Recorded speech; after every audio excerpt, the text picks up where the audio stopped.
मेरे प्यारे बच्चों, आज मैं आपको कक्षा 10 का चैप्टर सेकंड का बहुपद के बारे में आगे का भाग बताऊंगा। मैंने पिछली वीडियो में आप सबको बहुपद के बारे में, बहुपद क्या है, बहुपद के कितने प्रकार होते हैं, उनके बारे में मैंने बताया था। आज मैं आपको बहुपद के शून्यक कैसे निकालते हैं, बहुपद के शून्यक निकालने के लिए कुछ बातों को जानना बहुत ज़रूरी है। जैसे कि द्विघात बहुपद का व्यापक रूप क्या होता है। द्विघात बहुपद का व्यापक रूप होता है ax² plus bx plus c बराबर 0। ax² plus bx plus c बराबर 0। अब बात ये आती है कि इस व्यापक रूप का मतलब क्या है। तो जैसे कि आपको चैप्टर 2.2 प्रश्नावली 2.2 में सवाल आएंगे, तो ये जो व्यापक रूप होता है इसका मतलब है कि जो द्विघात बहुपद हैं उनके प्रश्न किस तरीके से बनेंगे वो मैं आपको समझाना चाहता हूँ। उदाहरण के लिए, जैसे कि आप मान लीजिए आपने लिखा 2x² प्लस 4x प्लस आपने लिख दिया 12। तो यहाँ पे इस तरीके से आपने सवाल बना लिया। तो इसका मतलब यहाँ पे चर राशि क्या है, मैंने आपको बताया था चर राशि या तो x होगी या तो y होगी या तो z होगी। अब यहाँ पे हम देख रहे हैं तो यहाँ पे हमें x दिख रहा है, x दिख रहा है। तो यानी कि इस जो ये एग्जाम्पल है इसमें चर राशि x है। अचर क्या है, अचर मैंने आपको बताया था ABC, ए को अचर, बी को अचर और सी को अचर कहते हैं। तो यहाँ पे आप जब इस व्यापक रूप से इसकी तुलना करेंगे तो आपको ए का मान पता चलेगा, बी का मान पता चलेगा, सी का मान पता चलेगा। और मैंने कल भी आपको पिछली वीडियो में बताया था कि ABC अचर राशि है। तो ए बराबर यहाँ पे कितना हो जाएगा, देखिए यहाँ पे x² है, यहाँ पे x² है, यहाँ पे a है, a की जगह कितना लिखा, 2 लिखा, तो a बराबर 2 हो गया। अब यहाँ पे b के साथ x है और यहाँ पे 4 के साथ x है, तो आप कह सकते हैं कि b की जगह में क्या है, 4, तो b का मान कितना हो गया, 4 हो गया। अब यहाँ पे c है, c क्या है, अचर राशि, तो यहाँ पे c का मान कितना हो गया, 12 हो गया। अब इन सवालों में ध्यान देने की बात यह है कि यहाँ पे जो व्यापक रूप में तो आपका ax² plus bx plus c है, लेकिन सवाल जब बनेंगे तो उनमें आप जो है तो माइनस का चिन्ह भी लगा सकते हैं। माइनस का चिन्ह कैसे लगा सकते हैं, जैसे इसी क्वेश्चन को अगर प्लस की जगह माइनस का 4x कर देंगे और प्लस 12 कर देंगे तो इस तरीके से भी आपका प्रश्न बन जाएगा। यदि आप 2x² माइनस 4x माइनस 12 कर देंगे तो ये भी आपका प्रश्न बन जाएगा। यहाँ ये सवाल केवल इस चीज़ को समझाने के लिए है कि a, b और c कैसे निकालते हैं, a, b, c है क्या चीज़।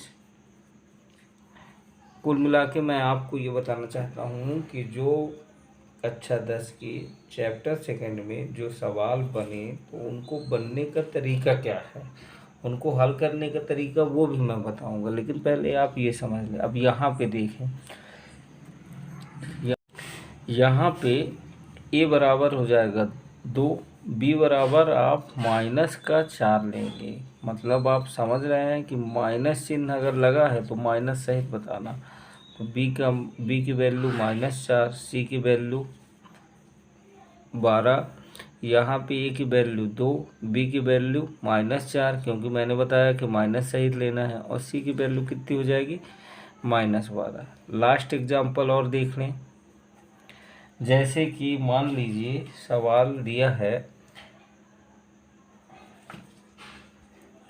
6 x square minus 7x minus 3 दिया है। तो यहाँ पे ए की वैल्यू कितनी हो जाएगी, 6 हो जाएगी। बी की वैल्यू कितनी हो जाएगी, -7 हो जाएगी। और सी की वैल्यू कितनी हो जाएगी, -3 हो जाएगी। जब आप ए बी और सी की वैल्यू निकालना जान गए तो मतलब आप समझ गए कि प्रश्न की प्रकृति या प्रश्न किस तरीके से दिए रहेंगे। अब हम जानेंगे कि जो बहुपद द्विघात बहुपद दिए रहते हैं उनके शून्यक निकालने का तरीका क्या होता है। हम अब जानेंगे कि शून्यक कैसे निकालना है। तो शून्यक निकालने के लिए जैसे आपने कक्षा 9वीं में पढ़ा होगा गुणनखंड विधि। गुणनखंड की विधि के द्वारा जो आप दो मान निकालते थे, दो गुणनखंड निकालते थे, उसी तरीके से शून्यक निकालना है, लेकिन कुछ अलग तरीके से निकालेंगे हम। इसके लिए आपको ध्यान देना पड़ेगा। मैंने आपको बताया व्यापक रूप क्या होता है, ax² plus bx plus c किसका होता है, सिर्फ और सिर्फ द्विघात बहुपद का व्यापक रूप होता है, सभी बहुपद का नहीं, द्विघात बहुपद का। आगे चल के आपके 4th चैप्टर में द्विघात बहुपद वर्ग समीकरण का पूरा चैप्टर आ जाएगा, तो वहाँ पे द्विघात बहुपद को ही हम वर्ग समीकरण भी कह सकते हैं। तो जैसे ये ax² plus bx plus c हो गया, यहाँ पे अगर देखा जाए तो कितने चिन्ह हैं, दो चिन्ह हैं, एक ये चिन्ह है और एक ये चिन्ह है। ये इसको आप मान लीजिए फर्स्ट चिन्ह है और ये कौन सा चिन्ह है, सेकंड चिन्ह है। अब इसमें ध्यान देने योग्य बात क्या है, यदि सेकंड चिन्ह जो है, दूसरा चिन्ह प्लस में रहेगा तो क्या होगा, और यदि दूसरा चिन्ह माइनस में रहेगा तो क्या होगा। यदि सी का चिन्ह यानी कि दूसरा चिन्ह प्लस में रहता है तो जब प्लस में रहेगा तो जो मूल होंगे क्या होंगे, मूल, उनके चिन्ह, मूल के चिन्ह समान, समान मतलब बराबर होंगे।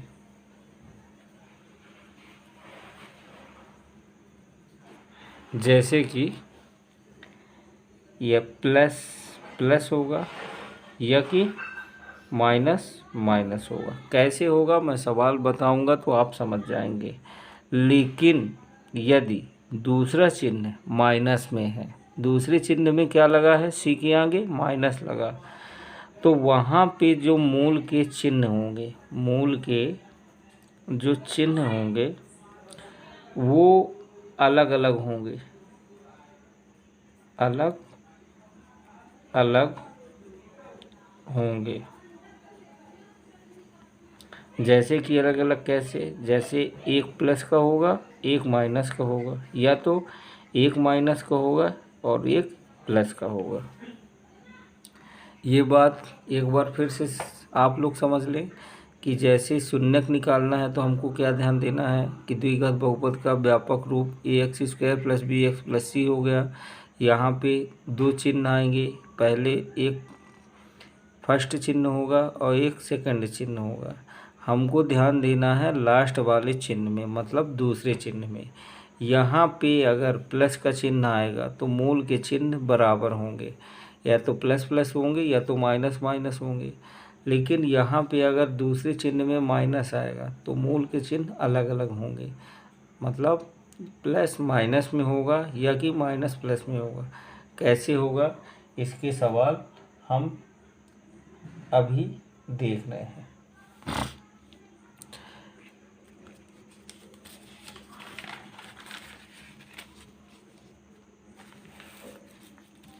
जैसे मान लीजिए सवाल ये है, शून्यक निकालना हमको 2x²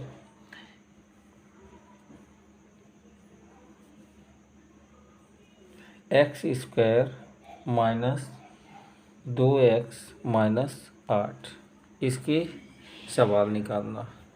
आप सबसे पहले आप इसके हमको क्या निकालना है, शून्यक निकालना। शून्यक निकालने के लिए ए बी सी का आपका सबसे पहला काम रहेगा ए और सी का गुणा करना। तो यहाँ पे ए का मान कितना है, एक्स स्क्वायर का गुणांक कुछ नहीं है, जब कुछ नहीं रहेगा तो एक मानेंगे, तो एक हो गया, ए की वैल्यू एक हो गई। सी की वैल्यू कितनी है, सी की वैल्यू माइनस चिन्ह लगा, हमने बोला माइनस चिन्ह छोड़ना नहीं है, तो -8 बराबर कितना आ जाएगा, -8 आ जाएगा। अब ये जो -8 आया, इस -8 को दो टुकड़ों में बांटना है। -8 आया ए और सी का गुणा करने में। अब हम -8 के दो टुकड़े इस तरीके से करेंगे कि गुणा करें तो -8 आए और जोड़े या घटाएं तो -2 आए। तो ऐसी कौन सी संख्या है, 2 दूनी तो 4 होता है, लेकिन 2 चौके 8 होता है। आप कह सकते हैं कि यदि हम 4 का गुणा 2 से करेंगे तो 8 आ जाएगा, हमको यही चाहिए था, और 4 में 2 घटा देंगे तो 2 आ जाएगा, लेकिन 2 हमको चाहिए माइनस का चिन्ह। तो इन दोनों में से 4 में से 2 घटाएंगे, जैसे 4 में 2 घटाएंगे तो 2 आएगा, लेकिन जब आंसर में माइनस का चिन्ह लान चाहिए हमें, तो हम जानते हैं कि बड़ी संख्या यदि माइनस में रहेगी और छोटी संख्या प्लस में रहेगी तो आंसर में भी चिन्ह माइनस का ही आएगा, तो हमें तो चाहिए -2। तो आप कह सकते हैं कि -4 और प्लस का 2 हो जाएगा। अब यहाँ पे आप अपने से x लगा देंगे, x लगा देंगे। अब आपको क्या करना है कि इस सवाल को हल करने के लिए आपको क्या करना है, आपको ये मिल गया -4x और प्लस का 2x मिल गया। अब आपको x स्क्वायर लिखना है, पहला पद हमेशा आएगा, अंतिम पद यानी तीसरा पद हमेशा आएगा, बीच वाले को इस तरीके से बना के लिखना। पहला पद x स्क्वायर लिख लिया, अब माइनस का 4x लिखेंगे, फिर प्लस का 2x लिखेंगे, फिर माइनस का 8 लिखेंगे, इस तरीके से बन जाएगा। ये आपको समझाने के लिए है, ये आप रफ वर्क करेंगे। इस लाइन के बाद इसका प्रश्न के बाद ये करेंगे। अब यहाँ पे हम मान कितने पद हो गए, 1 2 3 4 पद कैसे गिनते, चिन्ह को छोड़ के 1 2 3 4। अब यहाँ पे 2 अलग कर लीजिए और 2 अलग कर लीजिए। अब आपको क्या करना है कि इन दोनों में से कॉमन निकालना है। कॉमन क्या निकलेगा, यहाँ एक्स स्क्वायर है और यहाँ पे एक्स है, यहाँ एक 4 है और यहाँ 1 है, तो यहाँ से यहाँ तो 4 है लेकिन यहाँ कोई नंबर नहीं है, 1 है, तो 1 और 4 में कुछ कॉमन नहीं निकलेगा, एक्स कॉमन निकलेगा, तो ये एक्स कॉमन हो गया। अब यहाँ एक्स स्क्वायर से एक्स कॉमन होगा, तो कॉमन का मतलब होता है भाग देना। तो जब आप एक्स स्क्वायर से एक्स कॉमन कर रहे हैं तो एक्स स्क्वायर में एक्स का भाग देंगे तो कितना बचेगा, एक्स बचेगा, तो ये एक्स आ जाएगा। माइनस का चिन्ह लगा, माइनस लगाएंगे। अब 4x में x यदि कॉमन जाएगा तो कॉमन का मतलब भाग देना, तो x से x कट गया, कितना बचा 4, तो ये x - 4 हो जाएगा। अब प्लस लगा था, प्लस लगाएंगे, यहाँ पे 2x है, यहाँ 8 है, यहाँ x है और यहाँ x नहीं है, तो कॉमन x आएगा नहीं। 2 और 8 में कॉमन क्या आएगा, 2 कॉमन आएगा। क्यों, क्योंकि कॉमन का मतलब यदि भाग देना है तो 2 का 8 से भाग भी जा रहा है, तो आप 2 कॉमन करेंगे तो यहाँ पे x आ जाएगा। क्यों, क्योंकि 2x में 2 कॉमन करेंगे तो 2x में 2 को भाग करेंगे तो x बचेगा। माइनस लगा, माइनस लगा देंगे। अब 8 में 2 को कॉमन निकालना है। यहाँ पे बच्चे ये ज़रूर ध्यान देंगे कि 8 में 2 का कॉमन निकालना मतलब घटाना नहीं है, उसको भाग देना है। तो 8 में 2 का भाग देंगे, कितना आएगा, 4 आएगा, तो यहाँ पे कितना बचेगा, कॉमन निकल जाएगा, 8 से 2 4 बचेगा। अब x - 4 2 बार लिखा है, एक बार लिख देंगे x - 4, बचा कितना, x + 2, इतना सा काम करेंगे तो आपके ये गुणनखंड निकल गए। शून्य कैसे निकलेंगे, आप एक बार x-4 बराबर 0 कर दीजिए और x बराबर माइनस का पक्षांतर करेंगे तो प्लस का 4 आ जाएगा। और एक बार दूसरा गुणनखंड लीजिए, क्या है दूसरा, x+2 बराबर 0 कर दीजिए तो x बराबर +2 है, +2 जब बराबर की दूसरी तरफ जाएगा तो -2 आ जाएगा। आप कह सकते हैं कि दिए गए बहुपद के दो शून्यक निकले, x बराबर 4 और x बराबर -2। अब जिन बच्चों को कॉमन निकालने में परेशानी होती है उनके लिए मैं आपको बता रहा हूं कि कॉमन कैसे निकालते हैं। कॉमन का मतलब होता है भाग देना।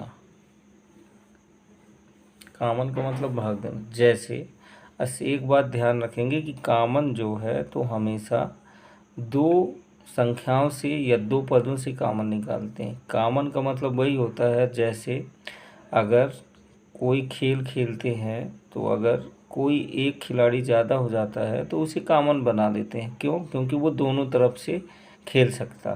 तो उसी तरीके से इसमें भी है। यदि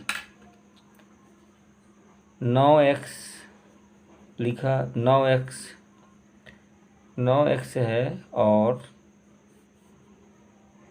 प्लस का 18x है, इन दोनों में से कॉमन क्या निकलेगा? ये तो देखिए, x इसके पास है, x इसके पास है, मैंने कहा जो दोनों में होगा वही कॉमन निकलेगा। तो x यहाँ पे, x यहाँ पे, x कॉमन हो जाएगा।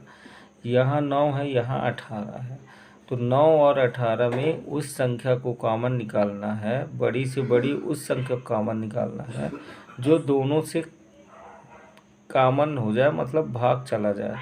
तो 18 और 9 में 9 को कॉमन कर देंगे तो 9x से 9x कॉमन होगा तो कटेगा, कितना बचेगा, 1 बचेगा। तो यहाँ पे 1 आ जाएगा। प्लस 18x में 9x को कॉमन करेंगे तो x से x कट गया, 9 1 कम 9, 9 दूनी 18, कितना बचा, 2 बचेगा। अब जैसे आपके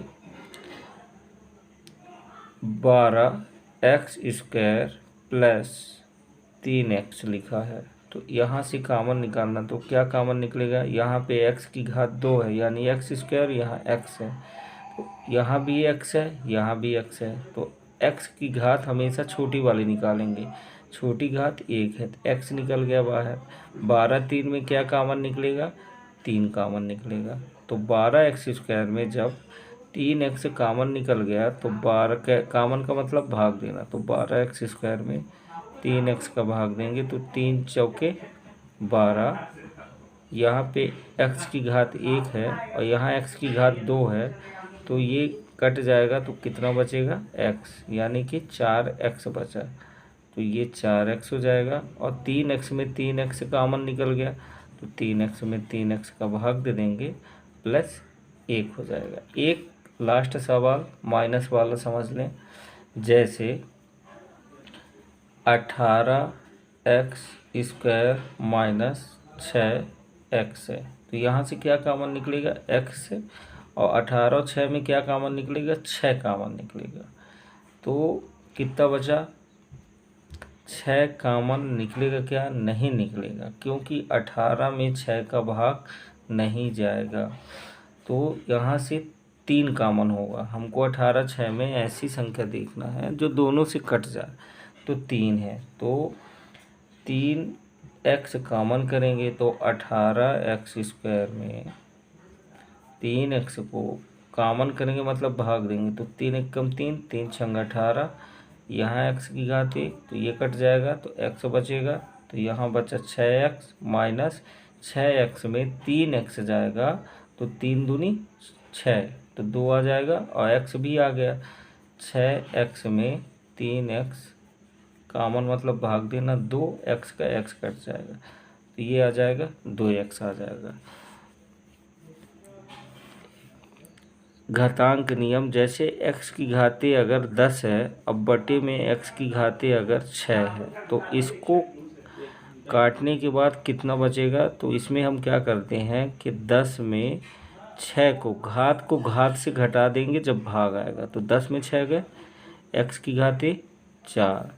अगर x की घाते 4 है और बटे में x की घाते 2 है, और मान लीजिए संख्या 4 लिखी है और इसके आगे 2 लिखी, तो संख्या को संख्या से काटेंगे तो 2 आएगा, 2 दूनी 4, और यहाँ पे घात 4 है, यहाँ घात 2 है। तो आपको क्या करना है, ऐसे देख के घटा देना कि 4 में 2 गए 2, तो एक्स स्क्वायर ये इस तरीके से हो जाएगा। अब मैं आपको प्रश्नावली 2.2 का प्रश्न क्रमांक पहले का छठवां नंबर का सवाल आपको बता रहा हूँ। इसके हमको शून्यक निकालना। तो शून्यक निकालने के लिए हम देखेंगे a का मान 3 है, b का मान -1 है, कुछ नहीं तो -1, c का मान -4। तो हमने आपको क्या सिखाया था कि आपको यहाँ पे मैंने बताया था शून्यक निकालने के लिए कि लास्ट का चिन्ह देखेंगे। अगर लास्ट का चिन्ह माइनस है तो मूल के चिन्ह अलग अलग होंगे। अलग अलग का मतलब एक प्लस में होगा, एक माइनस में होगा, एक माइनस में होगा, एक प्लस में होगा। अब बात आती कौन सा प्लस का होगा, कौन सा माइनस होगा, वो हम बताया बी को देख के पता करेंगे कि कौन सा प्लस का कौन सा माइनस। लेकिन लास्ट में माइनस चिन्ह है तो ये बात पक्का पता चल गई कि मूल के चिन्ह अलग अलग होंगे। अब मैंने आपको बताया था सबसे पहले ए और सी का गुणा करेंगे, ये रफ वर्क करेंगे, ये सवाल में नहीं करना है, ये कहीं साइड में करना। तो ए का मान 3 है, सी का मान -4 है, तो ये कितना आ जाएगा, -12 आ जाएगा। अब मैंने बताया था कि इनको जो गुणा करने से, ए और सी का गुणा करने से जो संख्या आएगी उसको 2 टुकड़ों में तोड़ना है। तो कैसे तोड़ना कि गुणा करे तो -12 आए और जोड़े या घटाए तो कितना है, माइनस कुछ नहीं है तो कितना बोलेंगे, 1 -1। तो ऐसी कौन सी संख्या है, 4 3, 4 3 12 और 4 में 3 गए 1 आ जाएगा। अब माइनस चिन्ह यहाँ है तो मैंने बताया आपको कि जब माइनस चिन्ह देखेंगे, अंतिम का चिन्ह माइनस है, इन दोनों के मूल क्या होंगे, अलग अलग होंगे। मतलब एक प्लस में रहेगा तो एक माइनस में रहेगा। अब ये प्लस में रहेगा कि ये में रहेगा, ये कैसे पता चलेगा, आंसर में यदि माइनस चिन्ह, बी का चिन्ह माइनस में है तो बड़ी संख्या में माइनस लगाना है। तो 3 और 4 में कौन बड़ा, 4 बड़ा, तो 4 में कौन सा चिन्ह लगेगा, माइनस, और अपने से x जोड़ लेना। अब इसको हल करेंगे तो दूसरी लाइन क्या आएगी, पहले पद को लिखते हैं तो 3x², फिर इसके बाद इसको लिखेंगे, ये जो आपने मूल निकाले इनको, तो ये माइनस का 4x है तो -4x, फिर प्लस का 3x है तो +3x, और मैंने बताया था कि अंतिम का जो पद हमेशा आएगा तो ये आ जाएगा -4 आ जाएगा। अब हम क्या करेंगे कि इनको देखेंगे कि ये जो है कि 3x² है और 4x है और फिर 3x है और 4 है। तो हम एक काम करते, 3 को आगे एक साथ लिखते, 4 को एक साथ लिखते। तो आप लिख सकते हैं 3x² plus 3x minus 4x minus 4।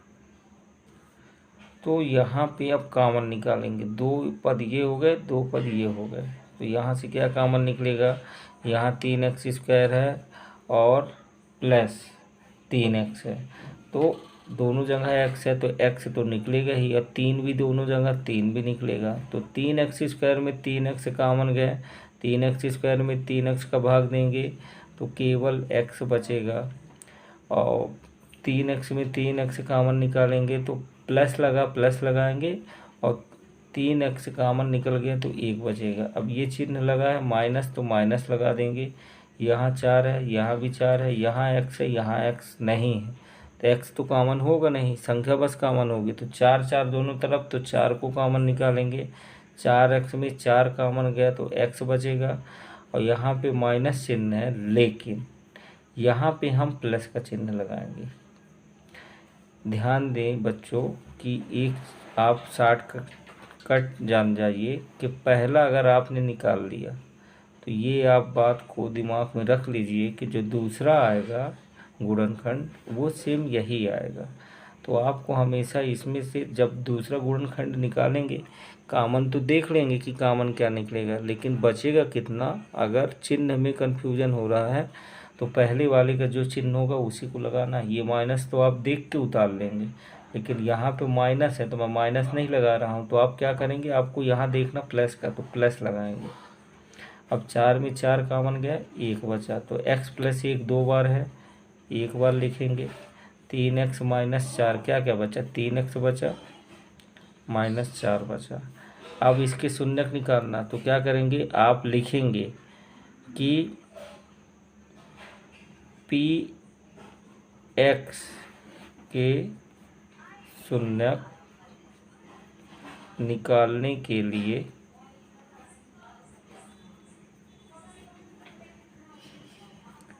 px बराबर 0, या कि आप यहाँ पे लिख लें px बराबर 0। अब आप इस तरीके से दर्शा देंगे तो चेकर जो होगा वो समझ जाएगा कि आप इसको 0 के बराबर क्यों लिख रहे हैं। अब एक गुणनखंड उठा लीजिए, तो x माइनस 1 बराबर 0।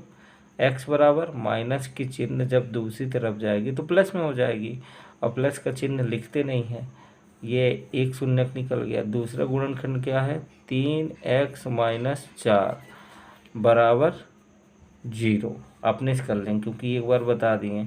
अब 4 माइनस का है, बराबर की दूसरी तरफ जाएगा तो प्लस का 4 हो जाएगा। कितना बचा, 3x बचा।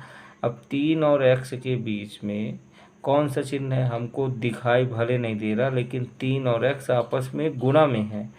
तो गुणा वाली संख्या जब बराबर के दूसरी तरफ जाएगी तो बटे में हो जाएगी। 4 तो पहले से था, और 3 और x के बीच में कौन सा चिन्ह है, दिख भले नहीं रहा, गुणा का चिन्ह है। तो गुणा वाली संख्या इधर आएगी तो बटे में हो जाएगी।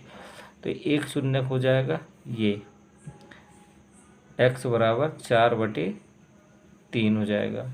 एक शून्यक ये, एक शून्यक ये। जब आपसे शून्यक निकालते बनने लगेंगे तो मैं आपको उसके आगे के सवाल बताऊंगा। पक्षांतर के लिए ध्यान देंगे कि प्लस वाली संख्या बराबर के दूसरी तरफ जाएगी तो माइनस में हो जाएगी, माइनस वाली संख्या बराबर के दूसरी तरफ जाएगी तो प्लस में हो जाएगी, गुणा वाली संख्या अगर बराबर के दूसरी तरफ जाएगी तो भाग में हो जाएगी, और भाग वाली संख्या अगर बराबर के दूसरी तरफ जाएगी तो गुणा में हो जाएगी। इनको ध्यान रखिएगा।